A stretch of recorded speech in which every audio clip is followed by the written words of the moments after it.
পাকিস্তানে আটক ভারতীয় জওয়ানের মুক্তি। 23 দিনের মাথায় দেশে ফিরলেন বাংলার জওয়ান। স্বস্তির হওয়া বিএসএফ জওয়ানের পরিবারে। দেখুন এক্সক্লুসিভ রিপোর্ট। ভারত পাক সংঘর্ষ বিরতির পর এবার আরও বড় খবর।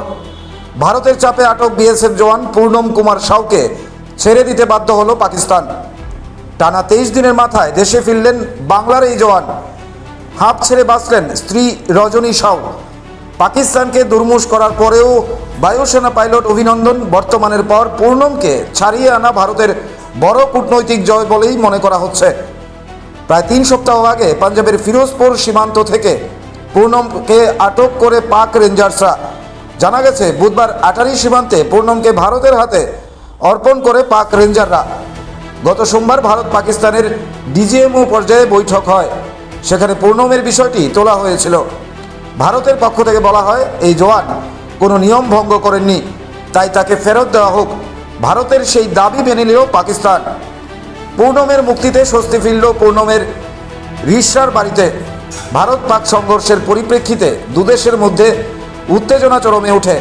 ফলে স্বামীকে ফেরত পাওয়ার আশা প্রায় ছেড়েই দিয়েছিলেন পূর্ণমের স্ত্রী রজনী সাউ। বাংলার মুখ্যমন্ত্রী ফোন করে আশ্বাস দেন রজনীকে।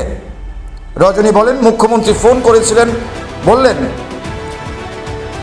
ডিআইজি লেভেলে দুদেশের মধ্যে বৈঠক আছে, কয়েকদিনের মধ্যেই পূর্ণম দেশে ফিরে আসবে। গত 22 এপ্রিল কাশ্মীরের পেহেলগাঁওয়ে 26 জন পর্যটককে হত্যা করে জঙ্গিরা। পরদিন অর্থাৎ 23 এপ্রিল পাঞ্জাবের ফিরোজপুর সীমান্তে সীমানা পার করার জন্য পাক রেঞ্জার্সরা পূর্ণম কুমার সাউকে আটক করে। তারপর থেকে দুদেশের মধ্যে টানাপোড়েন শুরু হয়ে যায়। ভারত পাকিস্তানের 9 জঙ্গি ঘাঁটিতে আঘাত করে ভারত।